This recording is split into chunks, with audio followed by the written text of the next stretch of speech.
Assalamu alaikum. Once again, welcome back to my channel Brain Gain, lecture number 24, course linear algebra. In this lecture, I will just again go through the process of diagonalization. ठीक है, ये हम पहले भी देख चुके हैं, पर अभी ऐसे जस्ट में क्विक रिस्पॉन्स के तौर पे डायगोनलाइजेशन हम कैसे करते थे। अगर आपके पास एक ए मैट्रिक्स है और वो ऐसे है 1-3 3 और 3-5 3, ठीक है, और 3-3 एंड 1, ठीक है। आप determinant of A minus lambda I, अच्छा आई कौन सा मैट्रिक्स होगा, ये 3x3 है, तो आई भी आपका आइडेंटिटी मैट्रिक्स ऑफ 3x3 होगा। किस तरह से 1-0-0 और 0-1-0 और 0-0-1, ठीक है। अच्छा, इसके बाद इसका डिटर्मिनेंट 0 करके लैम्डा की वैल्यूज ले लेंगे और लैम्डा की वैल्यूज आपके पास आ जाएंगी, ठीक है। आपने इसमें लैम्डा की वैल्यू आ जाएगी आपके पास, एक आ जाएगी लैम्डा इज इक्वल टू 1 और एक आएगी लैम्डा इज इक्वल टू -2, ठीक है। फिर आप जब इसको सारा सॉल्व कर लेंगे और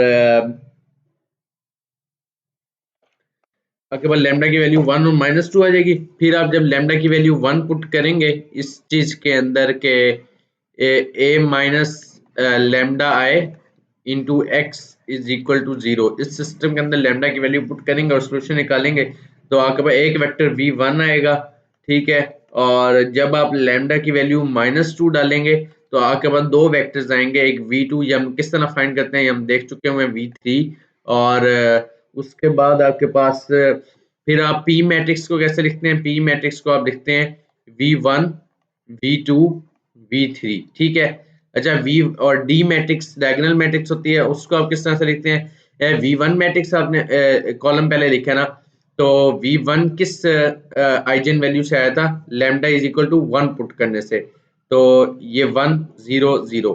फिर आपके पास -2 पुट करने से दो वेक्टर्स आए थे, तो 0-2-0-0-0-2, ये हो गया।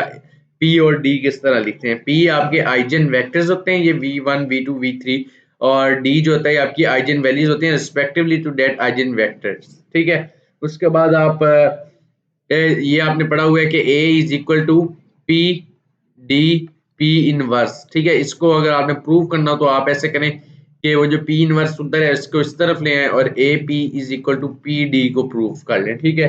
That is very much easy. और लेट्स सपोज अगर आपके पास कोई एग्जांपल है, अगर मेरे पास कोई एक ए मैट्रिक्स है 2-4 एंड 3 4-6 एंड 3 एंड 3-3 एंड 1, और तो इसके अंदर अगर मैं लैम्डा की वैल्यू निकालता हूँ तो मेरे पास दो लैम्डा की वैल्यू आती है, लैम्डा इज इक्वल टू 1 और लैम्डा इज इक्वल टू -2।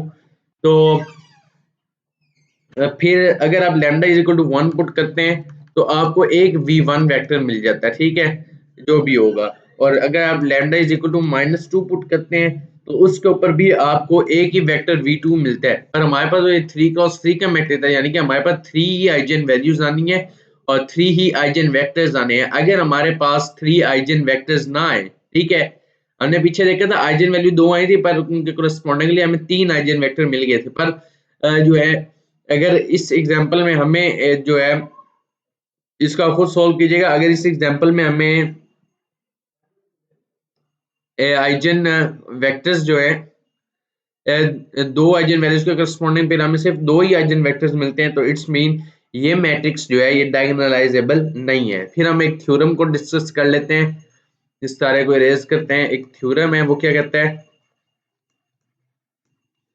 और थ्योरम कहता है n क्रॉस m मैट्रिक्स एक n क्रॉस m मैट्रिक्स है with n distinct eigenvalues, n distinct eigenvalues is हो तो वो डायगोनलाइजेबल है,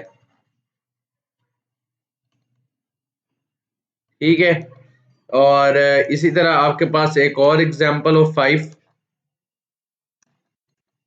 तो उसमें एक ए मैट्रिक्स है 5-0-0 -8-0-0 1-7 एंड -2। इसको फिर आप करें since matrix is triangular and it's eigen values, अच्छा ट्रायंगुलर में हमने क्या कहा था कि आइजन वैल्यूज डायगोनल एंट्रीज वाली ही होंगी, डायगोनल एंट्रीज ये हैं आपके पास, ठीक है। तो इसमें हो गया एक लैम्डा, तीन आइजन वैल्यूज क्या है, lambda 1 is equal to 5, lambda 2 is equal to 0 और लैम्डा 3 इज इक्वल टू -2। तो ये चीजें भी हम देख चुके हैं।